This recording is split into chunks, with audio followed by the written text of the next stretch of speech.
হাসর হবে, উলঙ্গ অবস্থায় হাসর হবে, কারো পরনা কোনো কাপড় থাকবে না। হাসরবাসীদের দৃষ্টিটা আসমানের দিকে থাকবে। আম্মা জান আয়েশা সিদ্দিকা রাদিয়াল্লাহু তাআলা আনহা আল্লাহ নবীকে জিজ্ঞাসা করেছিলেন, ইয়া রাসূলুল্লাহ হাবিবাল্লাহ, কি লজ্জার কথা, কি শরমের কথা, উলঙ্গ অবস্থায় হাসর হবে। আল্লাহ নবী বলেছিলেন, ও বিবি আয়েশা, কিয়ামতের ময়দানটা এত ভয়াবহ জায়গা হবে, উলঙ্গ অবস্থায় হাসর হবে ঠিকই, কিন্তু একে অপরের দিকে ফিরে তাকানোর মতো সময় পাবে না। বলুন আল্লাহু আকবার। জবান খুলে বলুন, আর একটু জবান খুলে বলুন। উলঙ্গ অবস্থায় হাসর হবে, কিন্তু পরিস্থিতিটা এত ভয়াবহ পরিস্থিতি হবে, একে অপরের দিকে তাকানোর মতো। আল্লাহ নবী বলেছিলেন, ও বিবি আয়েশা, আল্লাহ পাক কাল কিয়ামতের ময়দানে তার নবী আলাইহিমুস সালাম দিগকে, নবী আলাইহিমুস সালাম দিগের বিবি দিগকে আল্লাহ পাক পরনার কাপড় পরিয়ে আল্লাহ হাসরে উঠাবে। কেবলমাত্র নবী আলাইহিমুস সালাম যারা আর ওনাদের বিবি যারা,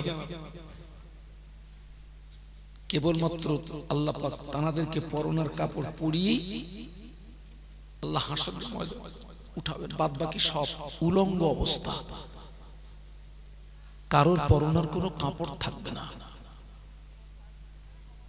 কিয়ামতের ময়দানে আমাদের মাথার উপরে, কিয়ামতের ময়দানে কোনো ছায়া থাকবে না। আল্লাহ পাকের আরশে পাকের রহমতের ঠান্ডা ছায়া ছাড়া আর কোনো ছায়া থাকবে না।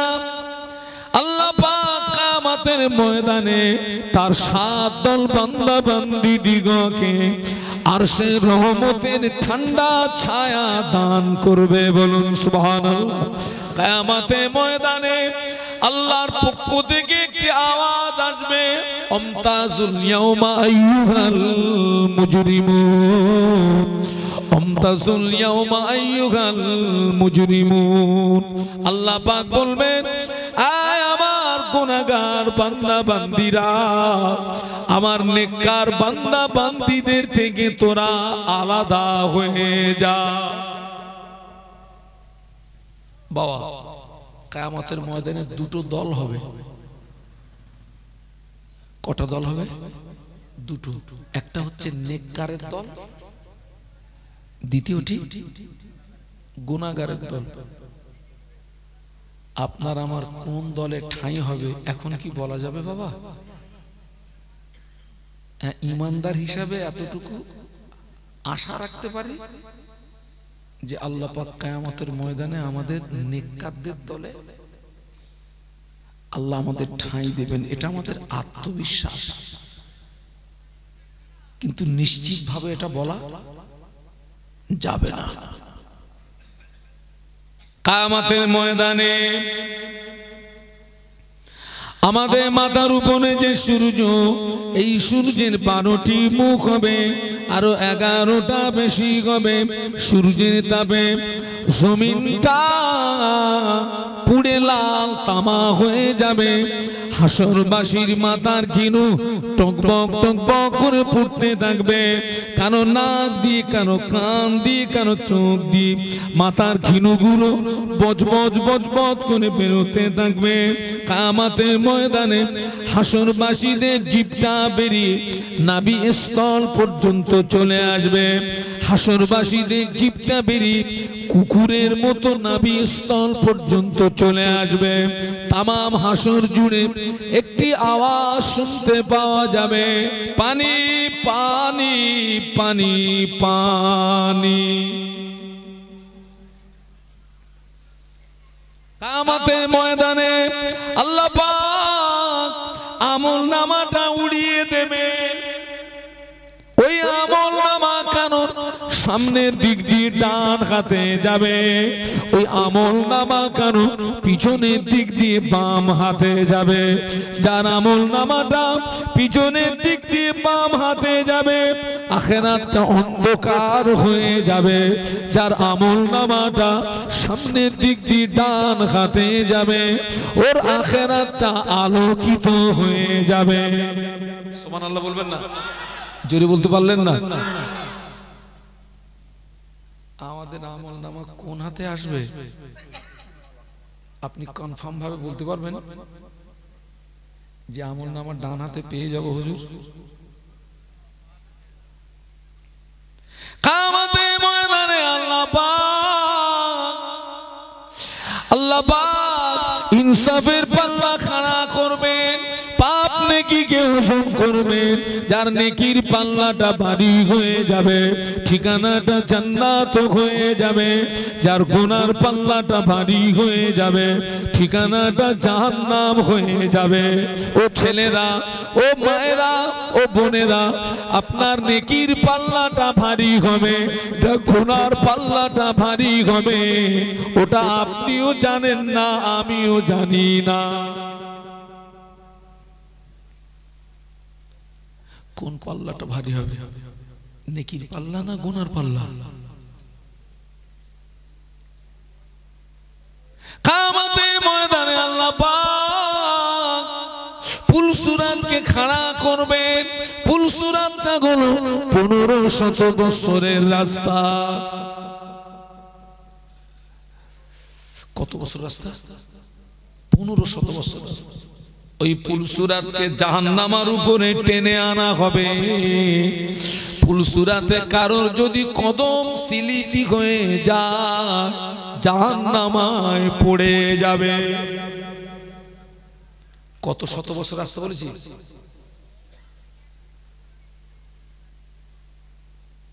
আমাদের আম্মা জান আয়েশা সিদ্দিকা রাদিয়াল্লাহু তাআলা আনহা আল্লাহ নবীকে একদিন জিজ্ঞাসা করেছিলেন, ইয়া রাসূলুল্লাহ হাবিবাল্লাহ, আমি আয়েশা পৃথিবীর জমিনে আপনাকে না দেখে থাকতে পারি না।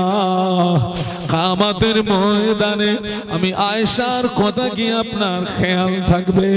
আমি আয়েশার কথা কি আপনার স্মরণ থাকবে? আল্লাহ নবী বললেন, ও বিবি আয়েশা, কিয়ামতের ময়দানে আমার কোন বিবির কথা খেয়াল থাকবে না, আমার কোন বিবির কথা স্মরণে থাকবে না। কিয়ামতের ময়দানে আমার সঙ্গে যদি তোমার দেখা করার দরকার হয়, আমি রাসূলুল্লাহ বলছি এই জায়গাগুলো খোঁজ করবে, আমার সঙ্গে তোমার দেখা হয়ে যাবে। প্রথম নম্বরে হাওয়াজে কাউসারের পানির কাছে খোঁজ করবে, আমার সঙ্গে তোমার দেখা হয়ে যাবে। দ্বিতীয় নম্বরে মিজানের পাল্লার কাছে খোঁজ করবে, আমার সঙ্গে তোমার দেখা হয়ে যাবে। তৃতীয় নম্বরে জাহান্নামের দরওয়াজা, জাহান্নামের দরওয়াজার কাছে খোঁজ করবে, আমার সঙ্গে তোমার দেখা হয়ে যাবে। পুলসুরাতের গোড়ায় গিয়ে খোঁজ করবে, আমার সঙ্গে তোমার দেখা হয়ে যাবে। আম্মা জান আল্লাহ নবীকে জিজ্ঞাসা করেছিলেন, ইয়া রাসূলুল্লাহ, কিয়ামতের ময়দানে হাওয়াজে কাউসারের পানির কাছে আপনি কেন থাকবেন? আল্লাহ নবী বললেন, ও বিবি আয়েশা, আল্লাহ পাক তোমার নবীকে হাওয়াজে কাউসার দান করেছে। কিয়ামতের ময়দানে কোনো পানি থাকবে না, আল্লাহ পাকের হাওয়াজে কাউসারের পানি ছাড়া আমি রাসূলুল্লাহ কিয়ামতের ময়দানে আমার মুহাব্বতের উম্মত দিগকে, পাগল উম্মত দিগকে আমি রাসূলুল্লাহ নিজ হাতে কাউসারের পানি পান করাবো।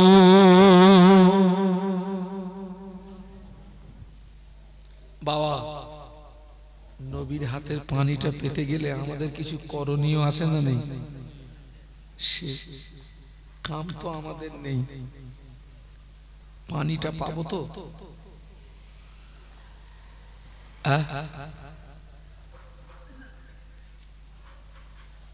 পানিটা পাবো? আজকের আমাদের অধিকাংশ ছেলেরা নবীর আদর্শ ভালো লাগে না। আমরা কাদের নোংরা নীতি নিয়ে চলছি জানেন? আমার নবীর দুশ্মন যারা, ইসলামের দুশ্মন যারা, কোরআনের দুশ্মন যারা, ইহুদি নাসারা, আজকের তাদের নোংরা নীতিটা আমরা চাটনির মতো চাটছি।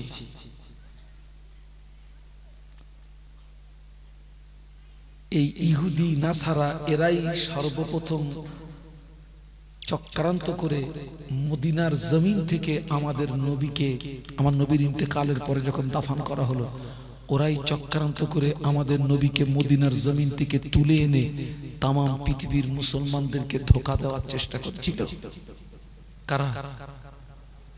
ওই ইহুদি। এই যে ইসরায়েল যে আমার প্যালেস্টাইন ভাইদেরকে মারতেছে, এরা হচ্ছে সেই ইহুদি। ওরা মদিনা শরীফে গেল, কয়েকজন ব্যক্তি গেল, গিয়ে কি করলো, মাটি খুঁড়ে সুড়ঙ্গ করে আমার নবীর মাজার মুকাদ্দাস পর্যন্ত যাচ্ছিল, নবীকে তুলে আনবে।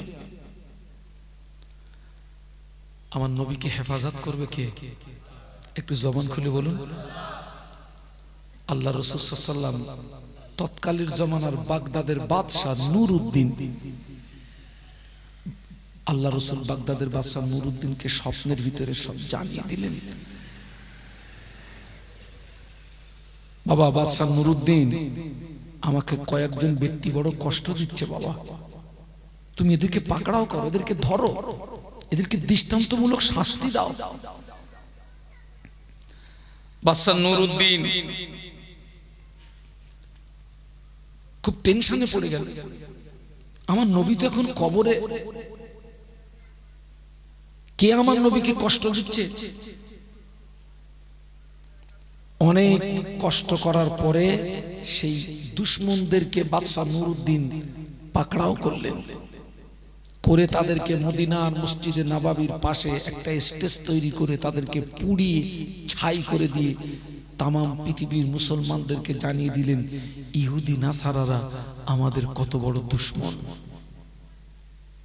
পারল না, নবীকে যখন ওরা তুলে আনতে পারল না, নেক্সট পদক্ষেপ, কোরআন নাজিল হয়েছে কার উপরে বলুন? আর ওই কোরআনের ভিতরে ওই ইহুদি নাসারাদের আসল পরিচয়টা আল্লাহ তুলে ধরেছেন, যার জন্য কোরআনের প্রতি ছিল তাদের রাগ। ওরা যখন নবীকে আনতে পারলো না, নেক্সট পদক্ষেপ ওরা কোরআন বিনষ্ট করে দেবে, কোরআন ধ্বংস করে দেবে। একটা পরামর্শ সভা করলো, মূল এজেন্ডা ছিল সেখানকার কোন রাস্তায় গেলে কোরআন বিনষ্ট করা, কোরআনকে ধ্বংস করা যাবে। এক একজন এক এক লাইনের বক্তব্য দিলেন। যিনি সেখানে জাজমেন্ট ছিলেন তিনি ফাইনাল ডিসিশন টেনে দিলেন, কোনোভাবেই কোরআনকে বিনষ্ট করা যাবে না। তাও একটু জোরে বলতে পারলেন না? আর একটু মহব্বতে বলুন।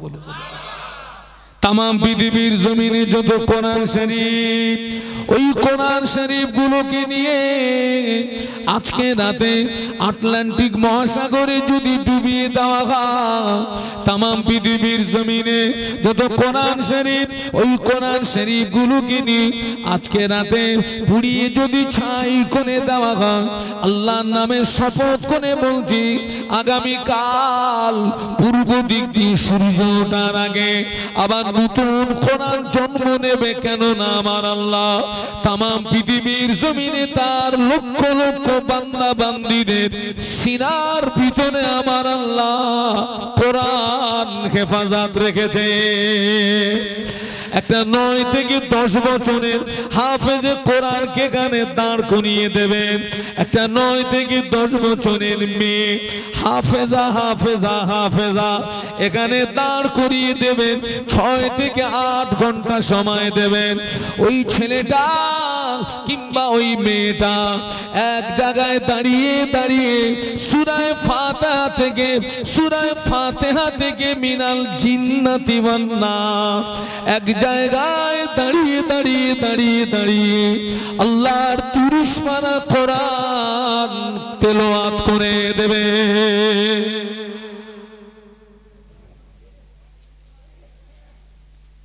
একটা হাফেজ কোরআন। আপনি একটা জিনিস একটু ভাবুন, আমরা ছোটবেলায় ধারাপাত পড়েছিলাম না, একে চন্দ্র দুই পক্ষ তিনে নেত্র, কয়েক পৃষ্ঠার বই, মনে হয় 4-5 পৃষ্ঠা হবে। তামাম পৃথিবীর জমিনে ওই 4 পৃষ্ঠা, আমি পৃথিবী বলবো না, আমি আমার বাংলার কথা বলি, এই বাংলার জমিনে ওই 4 পৃষ্ঠার কোন হাফেজ আছে না। তামাম পৃথিবীতে আল্লাহ যত নবী পাঠিয়েছেন, আল্লাহ কয়েকজন নবীর সঙ্গে আল্লাহ কিতাব পাঠিয়েছেন। ওই সমস্ত কিতাব যেমন তৌরাত, জবুর, ইনজিল, এর কিন্তু কোন হাফেজে কোরআন বলুন বলুন নেই। আর আল্লাহ নিজেই বলেছেন, ইন্না নাহনু নাযালনা যিকরা ওয়া ইন্না লাহু লাহাফিজুন, নিশ্চয়ই কোরআন নাজিল করেছি আমি, আর কোরআন হেফাজতের দায়িত্ব আমি আল্লাহ নিজেই গ্রহণ করেছি। আর একটু জোরে বলুন।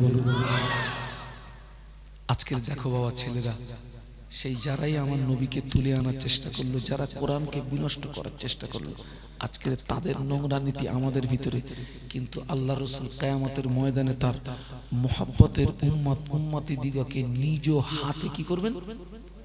কাউসারের পানি পান করাবেন। সুবহানাল্লাহ বলেন। আল্লাহ নবী বললেন, বিবি আয়েশা, আমাদের আম্মা জান আয়েশা সিদ্দিকা রাদিয়াল্লাহু তাআলা আনহা বলেছিলেন, ইয়া রাসূলুল্লাহ, হাবিবাল্লাহ, হুজুর আপনি কেন মিজানের পাল্লার কাছে দাঁড়াবেন? ওখানে থাকবেন কেন? মিজানের পাল্লার কাছে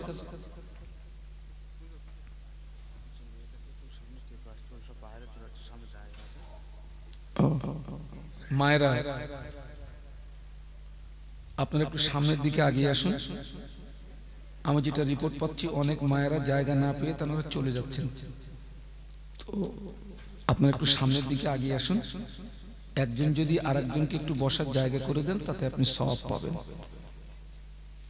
আল্লাহ কবুল করেন। আম্মাজান বললেন, হুজুর আপনি কিয়ামতের ময়দানে আপনি মিজানের পাল্লার কাছে কেন দাঁড়াবেন? কারণ কি? আল্লাহ নবী বললেন, বিবি আয়েশা, কিয়ামতের ময়দানে আল্লাহ পাপ নেকিকে ওজন করবে। যার নেকির পাল্লাটা ভারী হয়ে যাবে, ঠিকানাটা জান্নাত হয়ে যাবে। গুনার পাল্লাটা ভারী হয়ে যাবে, ঠিকানাটা জাহান্নাম হয়ে যাবে। ও বিবি আয়েশা, কিয়ামতের ময়দানে আমার কোন উম্মতির কোন কারণবশত, আমার কোন মুহাব্বতের উম্মতির কোন কারণবশত নেকির পাল্লাটা যদি হালকা হয়ে যায়, আমি রাসূলুল্লাহ আমার শাহাদাত আঙুলটা ওই নেকির পাল্লাতে স্পর্শ করার সঙ্গে সঙ্গে আল্লাহর হুকুমে নেকির পাল্লাটা ভারী হয়ে যাবে। আয়েশা, আমার সঙ্গে দেখা করার দরকার হলে ওখানে গিয়ে খোঁজ করবে, দেখা হবে। আম্মাজান বললেন, হুজুর আপনি কিয়ামতের ময়দানে আপনি পুলসিরাতের গোড়ায় কেন দাঁড়াবেন?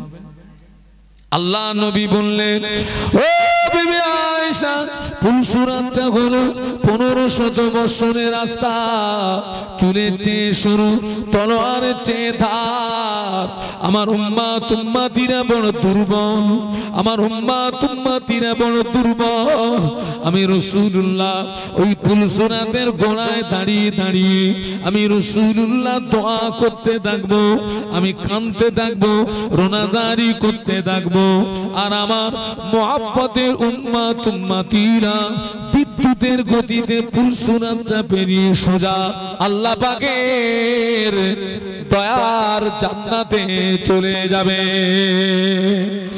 আমাদের আম্মা জান বলেছিলেন, ইয়া রাসূলুল্লাহ, আপনি কেন কিয়ামতের ময়দানে জাহান্নামের দরওয়াজার কাছে দাঁড়াবেন? আল্লাহ নবী ওই সময় কেঁদে ফেলেছিলেন, আয়েশা, আল্লাহ পাক কিয়ামতের ময়দানে আমাকে না জানিয়ে লুকিয়ে লুকিয়ে লুকিয়ে লুকিয়ে আমার একদল গুনাহগার উম্মতি দিগকে জাহান্নামী করে দেবে। ও বিবি আয়েশা, আমি রাসূলুল্লাহ জাহান্নামের দরওয়াজার কাছে দাঁড়িয়ে থাকবো, ফেরেশতারা আমার উম্মতদের জাহান্নামের দিকে যেইরা নিয়ে আসবে, আমি রাসূলুল্লাহ ফেরেশতাদের কাছ থেকে আমার উম্মতদেরকে নিয়ে তাদের জন্য আল্লাহ পাকের দরবারে সুপারিশ শাফাত করতে থাকবো। আল্লাহ পাক আমার সুপারিশ শাফাত কবুল করে ওই উম্মতদের জীবনের গুনাহ মাফ করে দিয়ে আল্লাহ পাক তাদের রহমতের দয়ার জান্নাত দান করবে।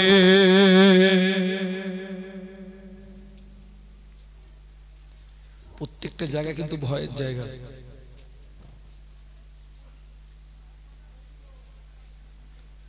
আল্লাহু আকবার। তো আপনার ভিতরে আমার ভিতরে যখন আল্লাহর ভয়টা আসবে, এই টোটাল ভয়গুলো তখন আমাদের ভিতরে মজবুত হয়ে যাবে। আমরা তখন আকৃতিতে মানুষ থাকবো না, আমরা তখন প্রকৃতপক্ষে একজন মানুষের মতো মানুষ হয়ে যাব। আল্লাহু আকবার। আপনারা জানেন এই যে কবর, আল্লাহ নবী সাহাবীরা কবর দেখে কাঁদতেন। একটু সুবহানাল্লাহ বলবেন না? নবী সাহাবীরা কবর দেখে কাঁদতেন। আর আজকে লক্ষ্য করেন সেই ভয়টা আমাদের ভিতরে কতটা। আমরা ওই কবরের পাশে দাঁড়িয়ে দুনিয়াবি গল্প গুজব হাসি ঠাট্টা আমাদের দ্বারা হয় না? হয় না? হয়। আর নবী সাহাবীরা কাঁদতেন। হযরত উসমান গনি রাদিয়াল্লাহু আনহু, উনি যখন রাস্তা দিয়ে হেঁটে যেতেন, ওনার নজরে কোনো কবর পড়লে খুব কাঁদতেন। এত কাঁদতেন, চোখের পানি গড়িয়ে দাঁড়ি ভিজে গিয়ে জুব্বাটা ভিজে যেত। এত কাঁদতে কাঁদতে কবরস্থানের পাশে বেহুশ হয়ে পড়ে যেতেন। ওনার আপনার সঙ্গী সাথী যারা আল্লাহ নবীর অন্য সাহাবীরা হযরত উসমান গনিকে জিজ্ঞাসা করতেন, ভাই, আল্লাহ নবী যখন আমাদেরকে জাহান্নামের বর্ণনা শোনান, আযাবের বর্ণনা শোনান, আপনি তখন তো এত কাঁদেন না, আপনি কবরের পাশে দাঁড়িয়ে এত কাঁদেন কেন? উসমান গনি বলেছিলেন, আমি আল্লাহর নবীর জবান থেকে শুনেছি, রাসূলুল্লাহ বলেছেন, কবর হচ্ছে আখিরাতের ফার্স্ট স্টেশন। কবর আখিরাতের ফার্স্ট স্টেশন। এখানে যে পাকড়াও হয়ে যাবে, হাসরে, মিজানে, সিরাতে, প্রত্যেকটা জায়গায় পাকড়া হয়ে যাবে। কবরে যে ব্যক্তি ছাড় পাবে, হাসরে, মিজানে, পুলসুরাতে, প্রত্যেকটা জায়গা তার জন্য আসান হয়ে যাবে। আমি যখন কবরের পাশে দাঁড়াই, আল্লাহ নবীর কথাটা আমার মনে পড়ে যায়। আমি আর চোখের পানি আটকে রাখতে পারি না। ওই সময় আমার চোখের পানি গড়িয়ে আমার দাঁড়ি ভিজে গিয়ে আমার জুব্বাটা ভিজে যায়। একটু বলুন সুবহানাল্লাহ। অথচ আল্লাহ নবী একদিন উসমান গনিকে ডাকলেন, ও বাবা উসমান গনি, আমি রাসূলুল্লাহ তোমার জন্য একটি আনন্দের সংবাদ এনেছি। কি আনন্দের সংবাদ ইয়া রাসূলুল্লাহ? আল্লাহ নবী বললেন, ও বাবা উসমান গনি, আমি আল্লাহ নবী বলছি, তুমি জান্নাতি জান্নাতি জান্নাতি। বলুন সুবহানাল্লাহ। নবী ঘোষিত জান্নাতি সাহাবী কবর দেখে কাঁদতেছে। আর আজকে যদি সত্যি আমাদের ভিতরে আল্লাহর ভয় থাকতো, সত্যি যদি আমাদের ভিতরে কবরের ভয় থাকতো, হাসরের ভয় থাকতো, মিজানের ভয় থাকতো, সিরাতের ভয় থাকতো, আরে আমরা বেমালুম আমরা নামাজ ছেড়ে দিতে পারতাম না, আমার ছেলেরা সারা জীবন যদি মাহফিল দেন, সারা জীবন যদি মাহফিল শোনেন, নামাজ যদি না পড়েন, আখিরাতে আপনি নাজাত পাবেন আমার জানা নেই। 11 বছর মাদ্রাসায় পড়েছি, কিন্তু কোনো লাইন খুঁজে পাইনি। যদি ওরকম কোনো লাইন টাইন পেতাম, আমরা নামাজ কালাম পড়তাম না, সারা রাত শুধু হজই করতাম। কোনো লাইন পাইনি। 11 বছর মাদ্রাসায় পড়েছি, নামাজ না পড়ে নাজাত পাওয়া যাবে আখিরাতে? না না না, কোনো রাস্তা নেই। আজকে আপনি সমাজ লক্ষ্য করেন, নারী পুরুষ লক্ষ্য করেন,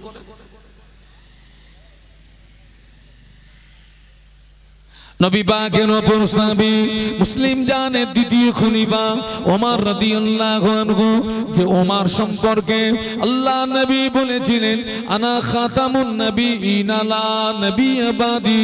আল্লাহ নবী বললেন আমি রাসূলুল্লাহ, আমি শেষ নবী, আমার পরে কেউ নবী হবে না। ওয়ালাউ কানা বাদি নবিয়ান লাকানা ওমর নবিয়ান। আল্লাহ নবী বললেন আমার পরে যদি কেউ নবী হতো, আমি আল্লাহ নবী বলছি ওমর নবী হতো। আল্লাহ নবী ওমর সম্পর্কে বলেছেন রাবাইতু ওমর ইয়াসিরু ফিল জান্নাতি। আল্লাহ নবী বললেন আমি রাসূলুল্লাহ, আমি নিজে চোখে দেখেছি আমার সাহাবী ওমর আল্লাহ পাকের দয়ার জান্নাতের ভিতরে ঘুরছে। বলতে পারলেন না? नबी बोले ना, नीचे चोखे देखेছি रवायतु उमर यसीरु फिल जन्नते, मैंने देखा हजरत उमर को जो जन्नत के अंदर घूमता रहा। बोलूं सुभान अल्लाह।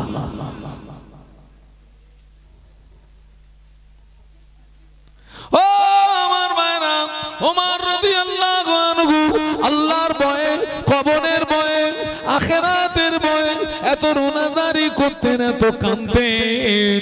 হুজুরের চোখের পানি গড়িয়ে গড়িয়ে গড়িয়ে গড়িয়ে চোখের দুই কিনারায় ঘা হয়ে গেল, এত কাঁদতেন। চোখের পানি গড়িয়ে গড়িয়ে চোখের দুই কিনারায় ঘা হয়ে গেল। কাঁদতে কাঁদতে এত দুর্বল হয়ে যেতেন, জমিনে বেহুশ হয়ে পড়ে যেতেন। 1 সপ্তাহ 10 দিন বেহুশ হয়ে পড়ে থাকতেন। স্বাভাবিক অবস্থায় ফিরে আসলে আল্লাহ পাকের দরবারে হাত তুলে কাঁদতেন, আল্লাহ পাক, আল্লাহ পাক, আমি উমারকে মানুষ না বানিয়ে, ইনসান না বানিয়ে আমাকে যদি বন জঙ্গলে ঘাস করে পাঠাতে, বনের পশুরা আমাকে খেয়ে ফেলতো, বনের পশুরা আমাকে ভক্ষণ করে ফেলতো, মরণের পরে উমারকে হিসাব দিতে হতো না। একটু বলুন না আল্লাহু আকবার, একটু জবান খুলে বলুন না। যে নবী বললেন আমার পরে যদি কেউ নবী হতো তো কে হতো? তাহলে কি তানার পাওয়ারটা কম নাকি? হযরত ওমর ইনি হচ্ছেন নবী ঘোষিত জান্নাতি সাহাবী। বলুন সুবহানাল্লাহ। আল্লাহ নবী ঘোষিত, আল্লাহ নবী তার 10 জন জীবিত সাহাবীকে, কজন? 10 জন জীবিত সাহাবীকে জান্নাতি সার্টিফিকেট দিয়েছিলেন, এই তুমি জান্নাতি, তুমি জান্নাতি, তুমি জান্নাতি, তুমি জান্নাতি। এত কাঁদতেন, 1 সপ্তাহ 10 দিন আল্লাহু আকবার বেহুশ হয়ে পড়ে থাকতেন। যখনই হুঁশ ফিরত কাঁদতেন, আমাকে মানুষ না বানিয়ে যদি বন জঙ্গলের ঘাস করে পাঠাতে, অন্তত বনের পশুরা খেয়ে ফেলতো, মরণের পরে ওমরকে আর হিসাবটা দিতে হতো না। আমাদের হিসাব দিতে হবে না? হবে না? ছেলেরা তোমরা চুপ করে আছো, হিসাব হবে না নাকি? কি হিসাবটা দিবি বাপ? তোর পাত্রে তো কিচ্ছু নেই, কি হিসাবটা দিবি? ও মায়েরা, আপনি কি হিসাব দেবেন? অধিকাংশ মায়েরা নামাজ পড়ে না। কি পড়ে বলেছি? কথা বলে না। 90% মেয়েরা নামাজ পড়ে না। 90% মেয়েরা। আমি জানি না ভাটিপোতার হাল হকিকত কি।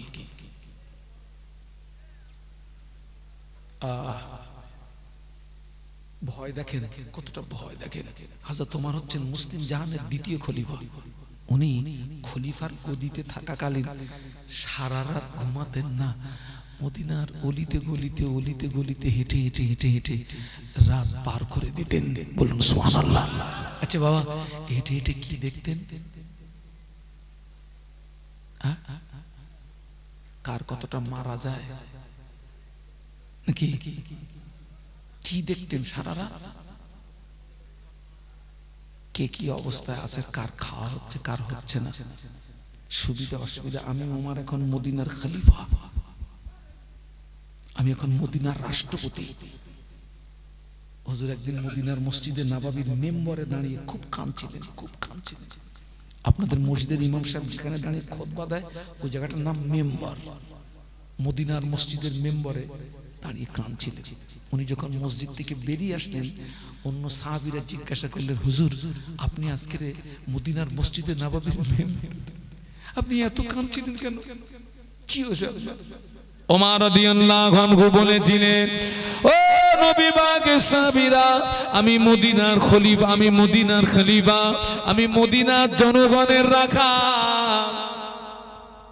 এই খলিফার গদিতে থাকাকালীন মদিনার মসজিদে নববী শরীফ থেকে 1000 কিলোমিটার দূরে ফোরাত নদীর কূলে একটা কুকুরের বাচ্চা যদি না খেয়ে মারা যায়, আমি ওমরকে হিসাব দেওয়া লাগবে, আমি ওমরকে কৈফিয়ত দেওয়া লাগবে, আমি ওমরকে জবাব দেওয়া লাগবে।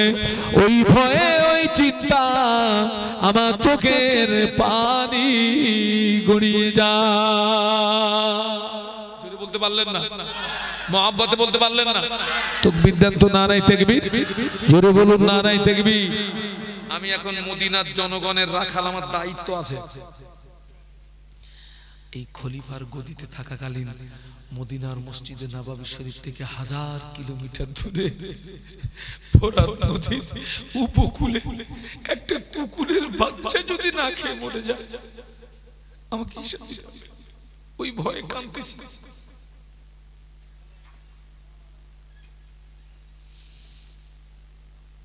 আল্লাহ রাসূল সাল্লাল্লাহু আলাইহি ওয়াসাল্লাম যখন পৃথিবীতে আসলেন, ওই সময় মক্কার প্রথা ছিল, যে মহিলা সন্তান প্রসব করতেন ওই মহিলা তার বাচ্চাকে দুধ পান করাতেন না। দুধ পান করানোর জন্য কিছু ধাত্রী পাওয়া যেত। তো আল্লাহ রাসূলকে নিলেন আম্মা হালিমাতুস সাদিয়া। কে নিয়েছেন? একটু কথা বলুন। আম্মা একজন, উনি একজন ভাগ্যবতী মহিলা, হালিমাতুস সাদিয়া আল্লাহ রাসূলকে নিয়েছেন। আম্মা হালিমাতুস সাদিয়া বর্ণনা করছেন, আমি শিশু মুহাম্মদকে কোলে নিয়ে আমার বাম স্তনটা শিশু মুহাম্মদের মুখে দিয়েছি। শিশু মুহাম্মদ আমার বাম স্তনটা খুব সুন্দর করে টেনে টেনে টেনে টেনে আমার দুধ পান করেছে। কিন্তু আমি শিশু মুহাম্মদকে আমার বাম স্তনটা যতবার দিয়েছি, শিশু মুহাম্মদ মুখটা ঘুরিয়ে নিচ্ছে, আমার বাম স্তনে মুখ দেয় না, বাম স্তনটা টানে না। আম্মা হালিমাতুস সাদিয়া বলছেন, শিশু মুহাম্মদ যেন আমাকে চোখের ইশারায় আমাকে বোঝাতে চাচ্ছে, ও মা হালিমা, আমি মুহাম্মদ পৃথিবীর জমিনে ভাইয়ের হক নষ্ট করার জন্য আসি নাই, আমি পৃথিবীর জমিনে ভাইয়ের হক পাইয়ে দেওয়ার জন্য এসেছি। একটু জোরে বলুন। ওই হালিমাতুস সাদিয়ার একটা সন্তান ছিল, যিনি হলেন নবীর দুধ ভাই। কি ভাই? চিন্তা করলেন, আমি যদি পান করি আমার ভাইয়ের হকটা, আমাদের ধান্দা কি? এটাও টানবো, ওটাও আমাদের ধান্দা, আমি টানবো, ওটাও খাবো, এটাও খাবো। সেই আদর্শ হযরত ওমরের ভিতরে রাদিয়াল্লাহু আনহু। আমি এখন মদিনার মসজিদে, আমি এখন মদিনার খলিফা, আমার দায়িত্ব আছে। এই গদিতে থাকাকালীন মসজিদে নববী শরীফ থেকে 1000 কিলোমিটার দূরে ফোরাত নদীর উপকূলে একটা কুকুরের বাচ্চা যদি না খেয়ে, আমাকে হিসাব দিতে হবে। হুজুর মদিনার রাস্তা দিয়ে হেঁটে হেঁটে যাচ্ছেন, কিছুটা দূর থেকে দুটো বাচ্চার কান্নার আওয়াজ আওয়াজ শুনতে পাওয়া যায়, দুটো বাচ্চার কান্নার আওয়াজ হুজুরের কানে ভেসে আসে। ওমর রাদিয়াল্লাহু আনহুর মনের ভিতরে কৌতূহল বেড়ে গেল, কেন দুটো বাচ্চা কাঁদে, কেন দুটো বাচ্চা রোনাজারি করে। আমি ওমর মদিনার খলিফা, আমার দায়িত্ব আছে খোঁজ খবর নেওয়ার। গুটি গুটি পায়ে আগিয়ে গিয়ে দেখে রাস্তার পাশে একটি ভাঙাচোরা বাড়ি, ওই বাড়ির ভিতর থেকে কান্নার আওয়াজ শুনতে পাওয়া যায়। রাস্তার পাশে একটা ভাঙাচোরা বাড়ি, বাড়ির ভিতর থেকে কান্নার আওয়াজ। হাজরত ওমর গুটি গুটি গুটি গুটি পায়ে গেলেন, গিয়ে দেখছেন একজন মহিলা উনানের উপরে হাঁড়ি তুলে দিয়ে নিচে দিয়ে জাল দিচ্ছে, আর দুটো বাচ্চা ঘরের ভিতরে আল্লাহর জমিনে শুয়ে পড়ে লুটুপুটি লুটুপুটি খাচ্ছে, চোখ দিয়ে দরদর করে পানি গড়িয়ে যাচ্ছে। আর ওই মহিলা ওই দুটো বাচ্চার দিকে তাকিয়ে বলছে, বাবা সবর করো, বাবা সবর করো, বাবা আমি রান্না করছি, রান্না হয়ে গেলে খেতে দেবো, বাবা সবর করো বাবা। হুজুর দাঁড়িয়ে দাঁড়িয়ে দেখছিলেন, থাকতে পারলেন না, অমনি আওয়াজ দিলেন, ও মদিনার রমণী, ও মদিনার রমণী, বাচ্চা দুটো কেন কাঁদে, কান্নার কারণটা আমাকে বলেন না। মদিনার রমণী বলেছিলেন, মদিনার রমণী বলেছিলেন, আমার স্বামী আজ কয়েকদিন হলো ইন্তেকাল হয়ে গিয়েছে, আমার স্বামীর ইন্তেকাল হয়ে গিয়েছে, বাচ্চাদের বড় ভুকা পেয়েছে, বাচ্চাদের বড় ক্ষুধা পেয়েছে, আমি মা হয়ে ওদের মুখে একটু আহার তুলে দেবো, তেমন কিছু আমার কাছে নাই, বাচ্চাদের চোখের পানি সহ্য করতে পারি না, আমি উনানের উপরে হাঁড়ি চাপিয়ে দিই, ওই হাঁড়িতে কিছু পাথর আর পানি দিই, আমি নিচে দিয়ে জাল দিচ্ছিলাম, ওই পানির ফোঁটা আওয়াজে আমি বাচ্চাদের সান্ত্বনা দিয়ে রেখেছি, বাবা সবর করো, সবর করো, সবর করো, সবর করো, সবর করো। ওমর রাদিয়াল্লাহু আনহু এই দৃশ্যটা দেখছিলেন, চোখ দিয়ে দারদার করে পানি গড়িয়ে যায়, এই দৃশ্যটা দেখছিলেন, চোখ দিয়ে দারদার করে পানি গড়িয়ে যায়। ও মদিনার রমণী, আপনাদের এই করুণ পরিস্থিতি খবরটা কেন আমাকে দেন না? এই খবরটা যদি আমি জানতে না পারতাম, আমি ওমর কিয়ামতের দিন ধরা পড়ে যেতাম। ও মদিনার রমণী, কাঁদবেন না, সবর করুন।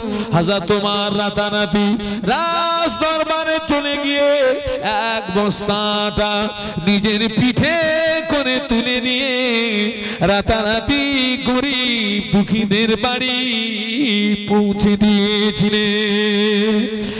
এক বস্তা আটা গরিব দুঃখীদের বাড়ি পৌঁছে দিয়ে বলেছিলেন, ও মদিনার রমণী, আটার বস্তা দিয়ে গেলাম, বাচ্চাদের খাওয়ার ব্যবস্থা করে দেন।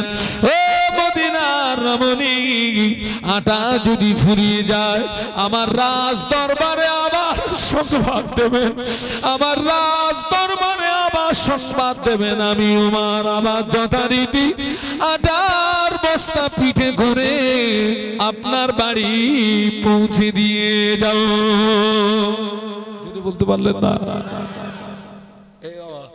ও ভয় যদি না থাকতো, আটার বস্তা পিঠে উঠতো, কোথায় যেত?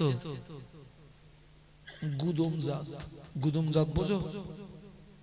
হ্যাঁ, গুদমজাত।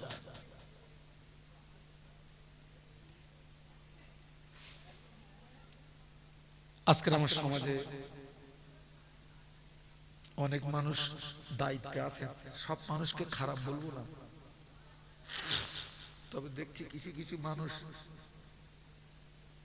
5 বছরের দায়িত্বে এসছেন, কিন্তু 3 বছর অতিবাহিত না হতে হতে দেখা যাচ্ছে মেয়েদের গর্ভে স্বাভাবিকভাবে 9 মাস যখন বাচ্চা হয় পেটটা কি হয়?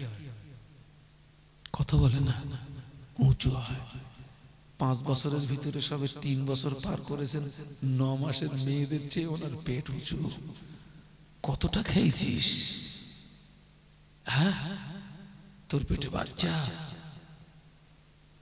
হযরত ওমর রাজ দরবারে গিয়ে এক বস্তা আটা নিজের পিঠে করে রাতারাতি গরিব দুঃখীদের বাড়ি পৌঁছে দিয়েছেন, একটু বলুন। বলে গেলেন বাচ্চাদের খাওয়ার ব্যবস্থা করে দেন, ফুরিয়ে গেলে আমাকে সংবাদ দেবেন, আমি আবার পিঠে করে একজন রাষ্ট্রপতি, কে গো রাষ্ট্রপতি, আটার বস্তা বলছে আবার ফুরিয়ে গেলে সংবাদ দেবেন, আমি আবার পিঠে করে আপনার বাড়িতে পৌঁছে দিয়ে যাব। একটু জোরে বলুন, আর একটু জোরে বলুন। সেই ভয়টা আমাদের মধ্যে নেই বাবা, নেই, সেই ভয়টা আমাদের মধ্যে নেই। আহা, আজকের সেই ভয়টা অধিকাংশ মায়েদের ভিতরে নেই। মায়েরা আল্লাহ নবী মদিনার মসজিদে নববী শরীফে যখনের নামাজ আদায় করলেন, মদিনার মসজিদে নববী শরীফে যখনের নামাজ আদায় করে আম্মা জান আয়েশা সিদ্দিকা রাদিয়াল্লাহু তাআলা আনহার হুজরাতে আসলেন। আল্লাহ নবী আম্মা জানের হুজরাতে এসে দেখেন আম্মা জানের ঘরের দরজাটা বন্ধ করা।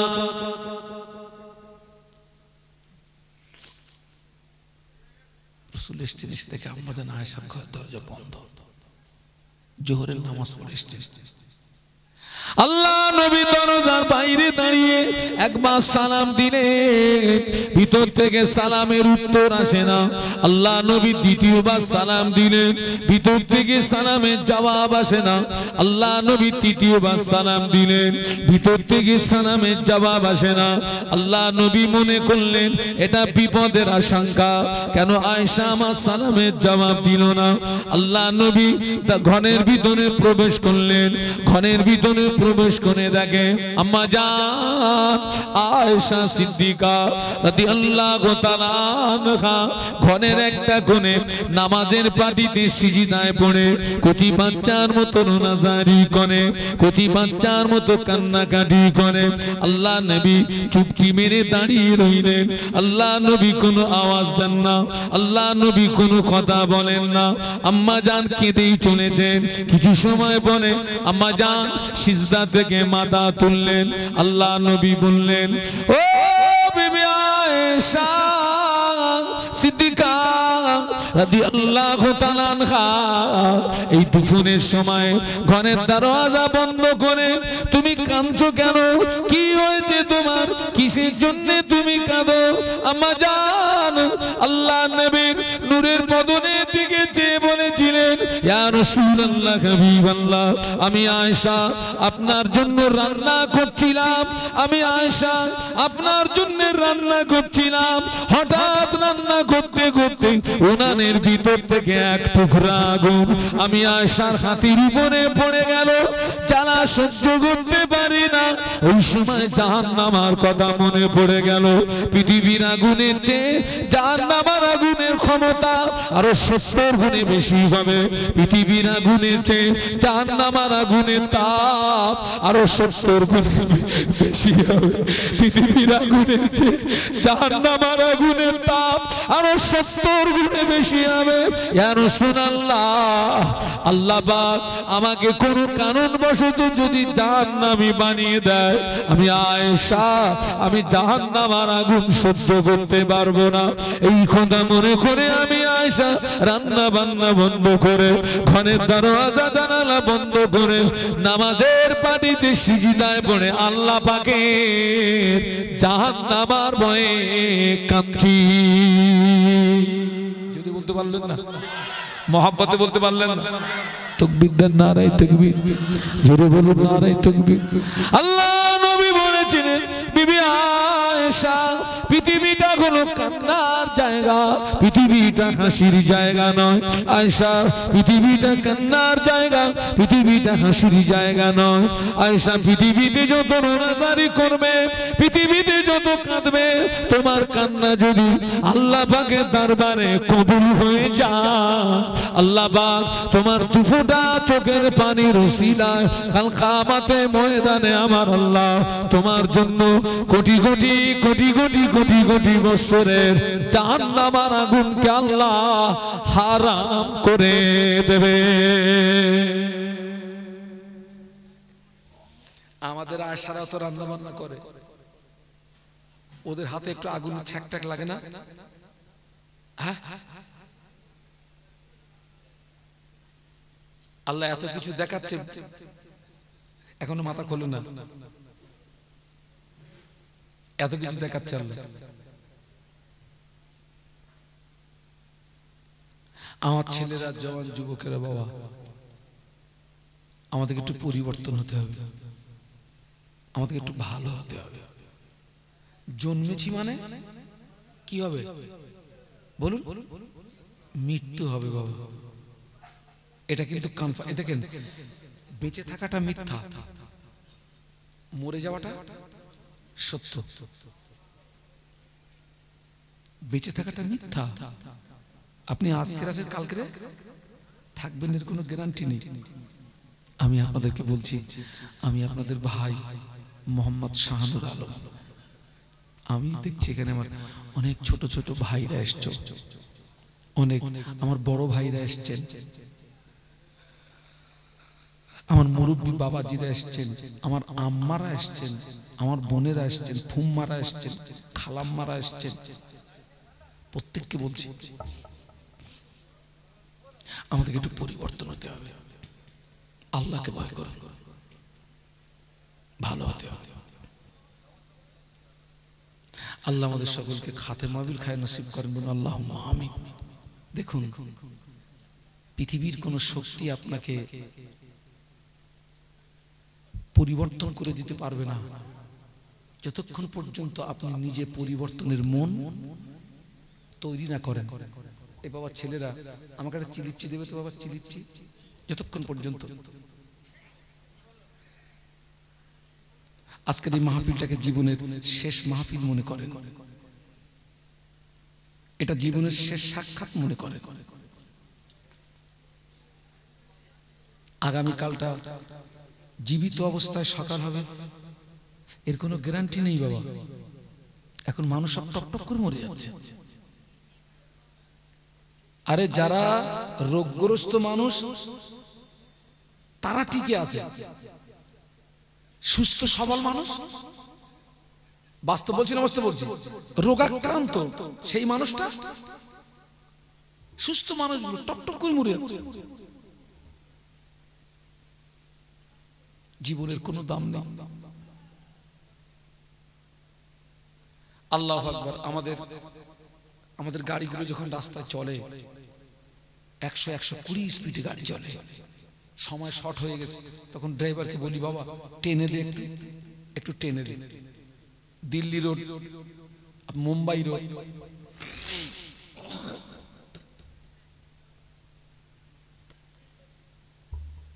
দিল্লি রোড, মুম্বাই রোড,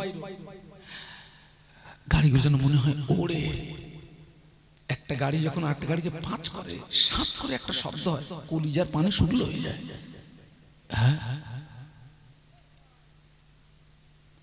আল্লাহ পাকের খাস রহমত যদি না থাকে আমরা সারা রাত রাস্তায় ঘুরতে পারবো না।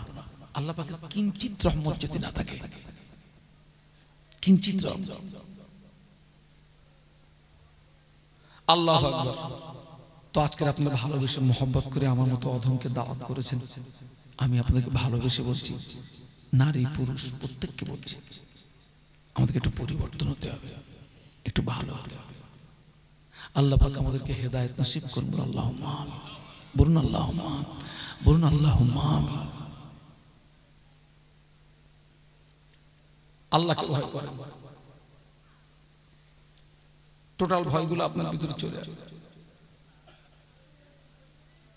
আল্লাহ নবীর বড় বিবি, আমাদের বড় আম্মা জান হযরত খাদিজাতুল কুবরা রাদিয়াল্লাহু তাআলা আনহা, আল্লাহ নবীকে একদিন কাছে ডেকে বলেছিলেন, ইয়া রাসূলুল্লাহ, হাবিবাল্লাহ, হুজুর আপনি আমার স্বামী, আমি আপনার স্ত্রী। হুজুর আপনি আমার স্বামী, আমি আপনার স্ত্রী। স্ত্রী হিসাবে আপনার কাছে যা কিছু চাওয়ার পাওয়ার নেওয়ার আমি খাদিজা তার চেয়ে 1000 গুণে আরো বেশি পেয়েছি।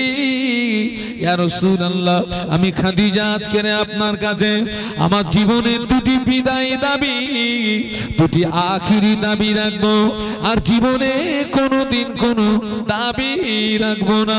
আল্লাহ নবী বললেন, খাদিজা কি দাবি বলো না। আম্মা জান বলেছিলেন, ইয়া রাসূলুল্লাহ হে, ইয়া হাবিবাল্লাহ, হুজুর আমি খাদিজা যেদিন মারা যাব, আমি খাদিজা যেদিন মরে যাব, আমার ইন্তেকালের পরে পৃথিবীর কোনো কাপড় দিয়ে আমার কাপনের কাপড়টা যেন করবেন না। হুজুর আপনার মাথায় যে সবুজ পাগড়িটা দেখতে পাই, ওই সবুজ পাগড়ি দিয়ে আমি খাদিজার কাপনের কাপড়টা করে দেবেন। হুজুর আপনি কি আমার দাবিটা মেনে নিলেন? আল্লাহ নবী বললেন, খাদিজা আমার মাথায় তো একটা পাগড়ি দি তোমার কাপনের কাপড় দেওয়া সম্ভব হবে না। আম্মা বলেছিলেন, ইয়া রাসূলুল্লাহ হে, ইয়া হাবিবাল্লাহ, হুজুর আপনার মাথায় একটা পাগড়ি না, আপনার জীর্ণ শূন্য পাগড়ি, আটটা পাগড়ি আমি খাদিজা ফেলে দিই না, আমি খাদিজা নষ্ট করি না, আমি খাদিজা আপনার জীর্ণ শূন্য পাগড়িগুলো আমি খাদিজা সেলাই করে আমার ঘরেতে মজুদ রেখেছি। দাবিটা মেনে নেন। পৃথিবীর অন্য কোনো কাপড় দিয়ে যেন আমার কাপড়ের কাপড়টা করবেন না, আপনার মাথার পাগড়ি। আল্লাহ নবী বলে, খাদিজা তুমি এই দাবিটা করলে কেন বলো তো? খাদিজা তুমি আমার পোশাক সম্পর্কে কি জানো বলো তো? এই দাবিটা তুমি কেন করলে? আম্মা জান বলেছিলেন, ইয়া রাসূলুল্লাহ গে, ইয়া হাবিবাল্লাহ, আমি খাদিজা কবনের কথা যখন মনে হয়, আমি খাদিজা চোখের পানি আটকে রাখতে পারি না, চোখের পানি ধরে রাখতে পারি না। আমি খাদিজা আমার শত বিশ্বাস, আপনার কোন পোশাক দিয়ে পৃথিবীর কোন ঈমানদারের যদি কাপড়ে কাপড় করে দেওয়া, আপনার শরীরের বাবার কাটে, আপনার পোশাকের ইজ্জতের খাতিরে ওই ব্যক্তিটার আযাবে কবর মাপ হয়ে যায়। জোরে বলতে পারলেন না, মহব্বতে বলতে পারলেন না। আমার দাবিটা মেনে নেন। যে মা খাদিজা নবীর কাছে দাবি রাখছেন, ইসলামের সর্বপ্রথম দান ছিল কার? বলুন বলুন কার? আম্মা খাদিজা।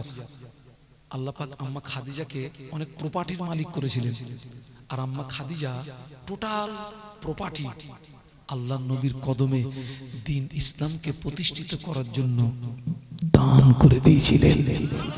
যদি বলতে পারলেন না।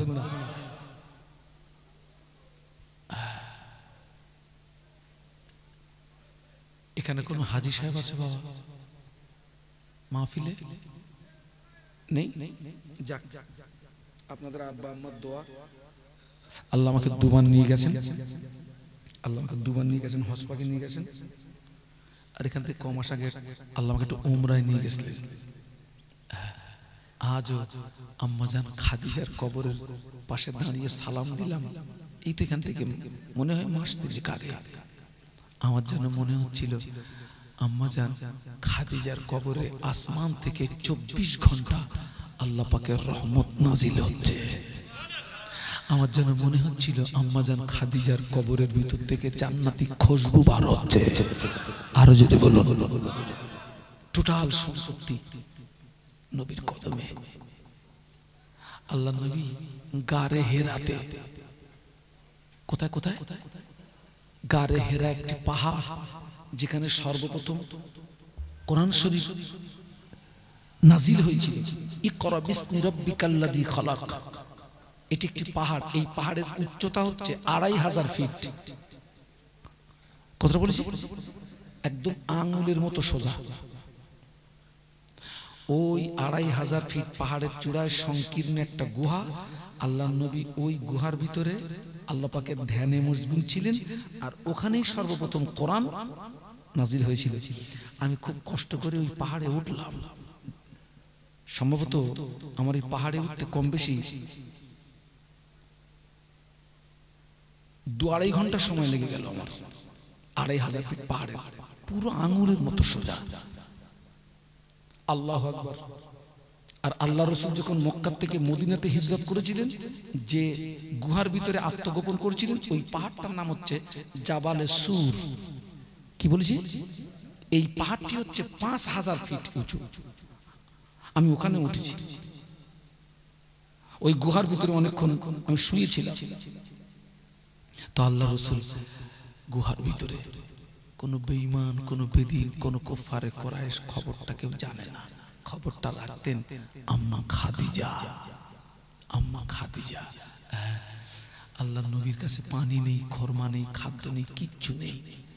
আম্মা খাদিজার নিয়াত করেন, আল্লাহ পাক আমি খাদিজা আমার নবীকে যতক্ষণ না পানি পান করাতে পারবো, আমি খাদিজাও ততক্ষণ পানি পান করব না। একটু জোরে বলো। কিন্তু মা খাদিজা যেখানে আছেন ওখান থেকে 3.5 কিলোমিটার রাস্তা যেতে হবে, তারপরে ওই পাহাড় পড়বে, তারপরে আবার কতটা উঠতে হবে?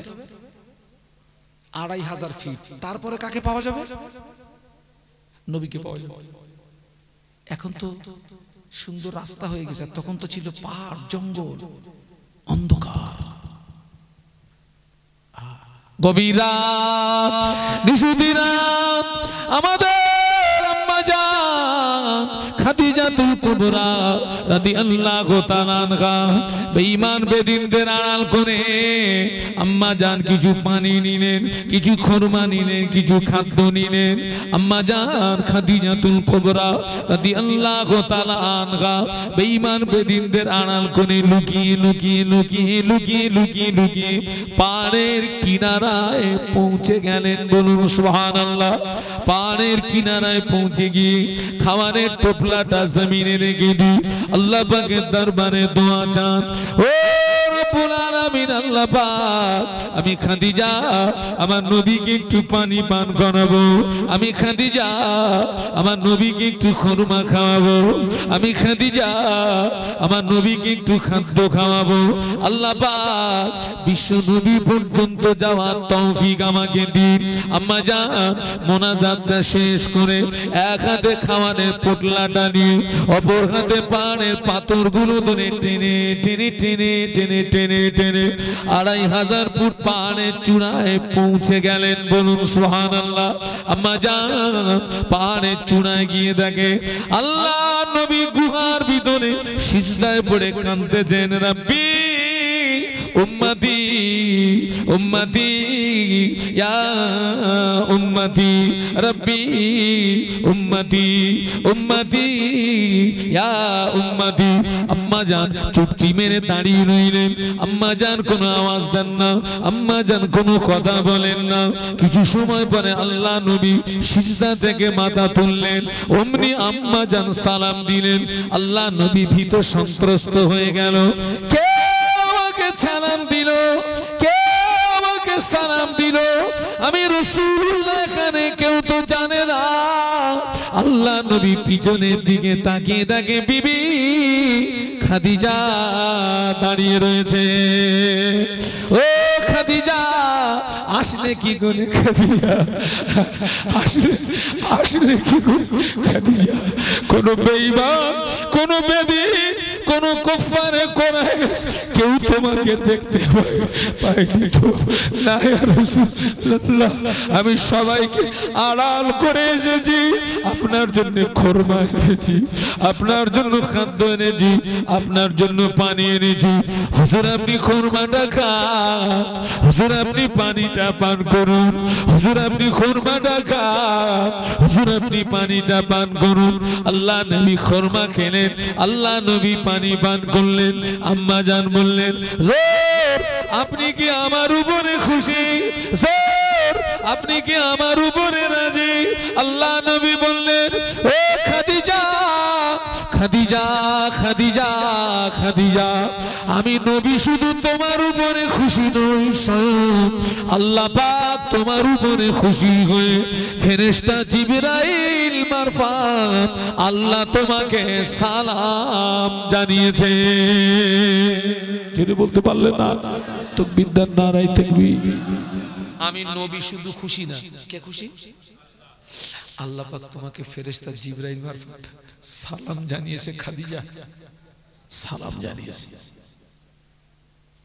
আম্মা জান, হুজুর আপনি আমার দাবিটা মেনে নেন, আমার দাবিটা মেনে নেন। আল্লাহ রাসূল, খাদিজা তোমার আগে যদি আমার ইন্তেকাল হয়ে যায়, খাদিজা তোমার আগে যদি আমার মৌত হয়ে যায়,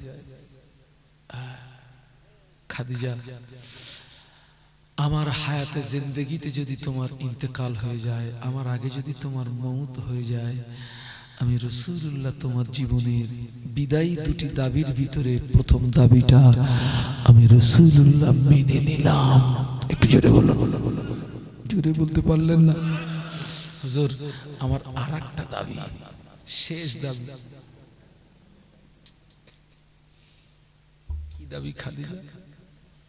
ইয়া রাসূলুল্লাহ, ইয়া হাবিবাল্লাহ, হুজুর আমি খাদিজা যদি মারা যাব, আমি খাদিজা যদি মরে যাব, আমার ইন্তেকালের পরে আমার লাশ গোসল দিয়ে কাফনের কাপড় পরি খাটিয়ায় কোণে তুলে নি কবরের ভিতরে শুইয়ে দেওয়া হবে। বিসমিল্লাহ ওয়া আলা মিল্লাতে রাসূলিল্লাহ, আমার লাশ কবরের ভিতরে শুইয়ে দি সবাই তিন মুঠো করে মাটি দিয়ে চলে আসবে। মিনহা খালাকনাকুম ওয়া ফিহা নুঈদুকুম ওয়া মিনহা নুখরিজুকুম তারাতান উখরা। জোর সবাই তিন মুঠো করে মাটি দিয়ে চলে যাবে, আপনি রাসূলুল্লাহ যেন চলে যাবেন না। আমি খাদিজার কবরের পাশে দাঁড়িয়ে আমি খাদিজার কবরের দিকে একটু চেয়ে দেখবে। আমি খাদিজার কবরের পাশে দাঁড়িয়ে আমি খাদিজার কবরের দিকে একটু চেয়ে দেখবেন। হুজুর আপনি কি আমার দাবিটা মেনে নিলেন? হুজুর আপনি কি আমার প্রস্তাবটা মেনে নিলেন? আল্লাহ নবী বললেন, ও বিবি খাদিজা, আমার আগে যদি তোমার মওত হয়ে যায়, আমার আগে যদি তোমার ইন্তেকাল হয়ে যায়, আমি রাসূলুল্লাহ আমি তোমার জীবনের বিদায়ী দাবি মেনে নিলাম।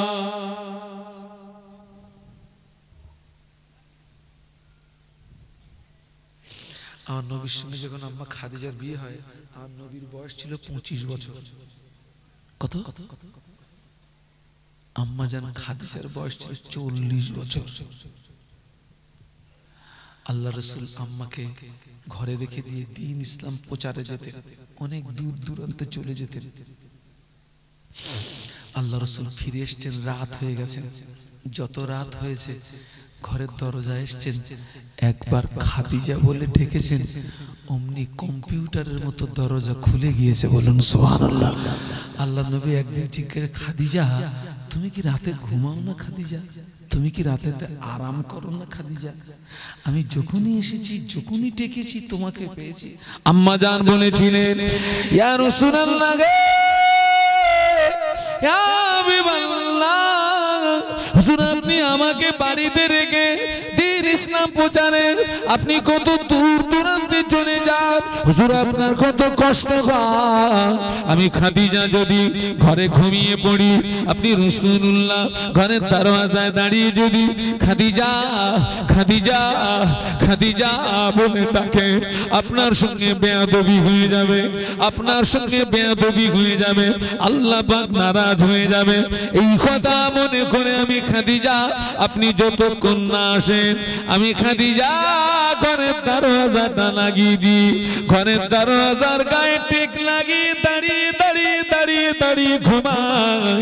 আপনি রাসূলুল্লাহ ঘরের দরওয়াজা একবার খাদিজা বলে ডাকার সঙ্গে সঙ্গে আমি খাদিজা দরওয়াজা খুলে দিই।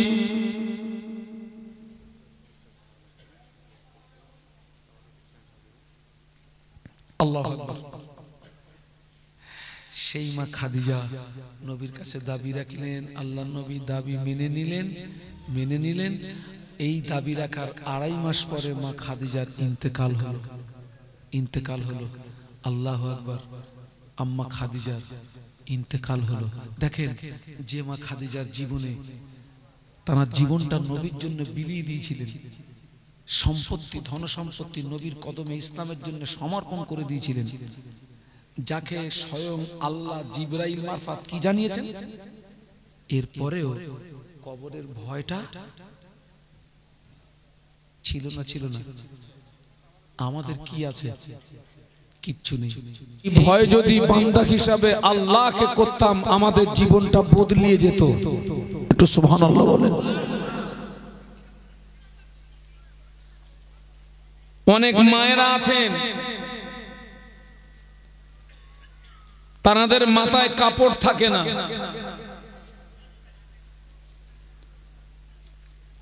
ওই রাস্তা দিয়ে যদি কোনো ইমাম যান, কোনো আলেম যান, টুপিওয়ালা দাড়িওয়ালা যান, আমার ওই মা মাথার কাপড়টা পিছন থেকে তুলে মাথায় তুলে দেন, তার মানে তিনি সাময়িকভাবে ভয় করলেন কাকে?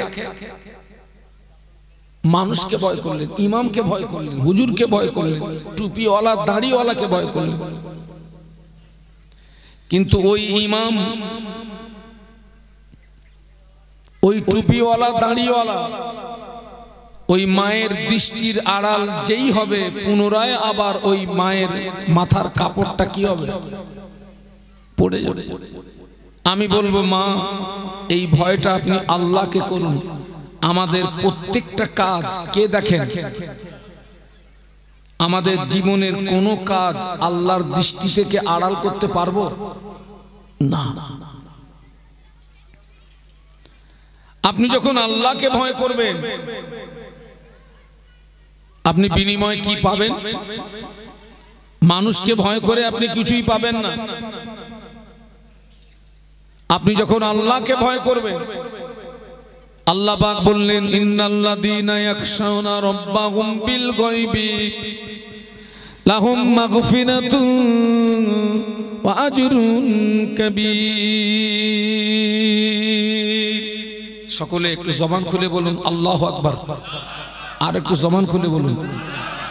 আল্লাহ বলে, বান্দা, আমার যে সমস্ত বান্দা বান্দি আমাকে না দেখে ভয় করবে, আমি আল্লাহ পাক ওই বান্দা বান্দিদের উপরে খুশি হয়ে, ওই বান্দা বান্দিদের উপরে রাজি হয়ে, আমি আল্লাহ পাক ওই বান্দা বান্দির জীবনের সমূহ গুনাহগুলো মাফ করে দিই। আপনি যদি বান্দা হয়ে আল্লাহকে ভয় করেন, 1 নাম্বার, আল্লাহ আপনার জীবনে গুনাহ কি করে দেবেন? মাফ করে দেবেন। এই জীবনের গুনাহ মাফ পৃথিবীর কোন নবী রাসূল আপনার আমার জীবনের গুনাহ মাফ করতে পারবে না। আল্লাহ বলছে, বান্দা, তুই যদি আমাকে ভয় করিস, 1 নাম্বার, আমি তো জীবনের গুনাহ মাফ করে দেব। আজকের এই আল্লাহর ভয় যদি আমাদের ভিতরে থাকতো, আল্লাহর ভয় যখন আপনার ভিতরে আসবে,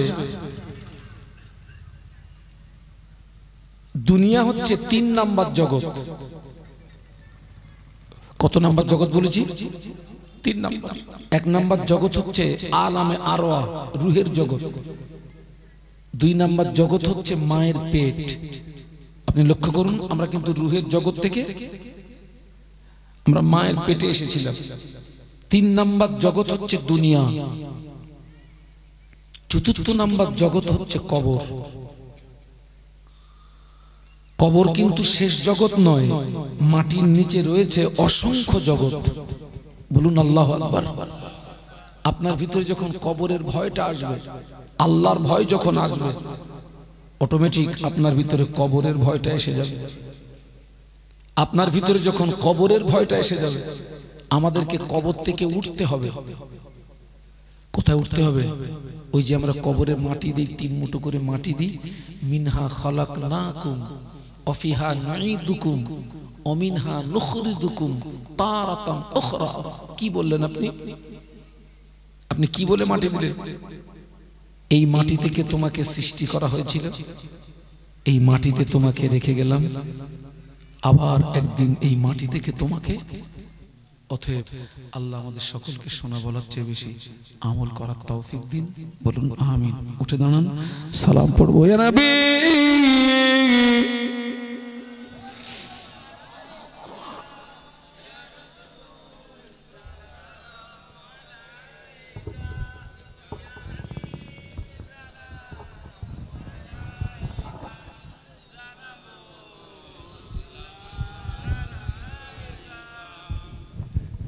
পারলে এই সুযোগে একটু সামনের দিকে আগে আসতে পারেন। আগে আগে তালাল বাদরু আলাইনা মিন সানিয়াতিল ওয়াদাই وجب الشكر علينا مدى لله هداين يا نبي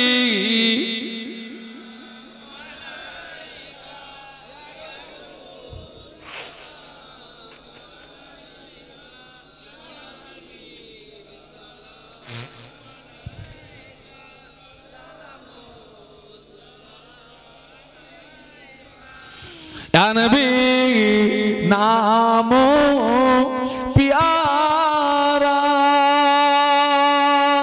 या रसूल नामो प्यारा, अर्श पर रब ने पुकारा, सच पैगंबर है हमारा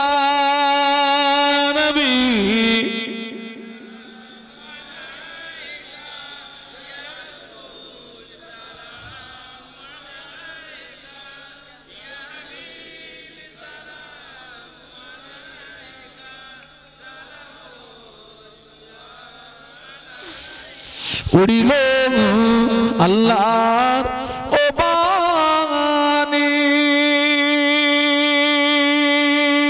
पोहालो दुख रजनी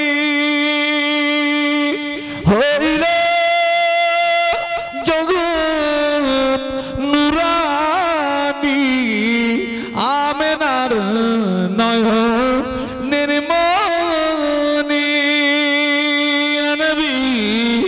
सलाम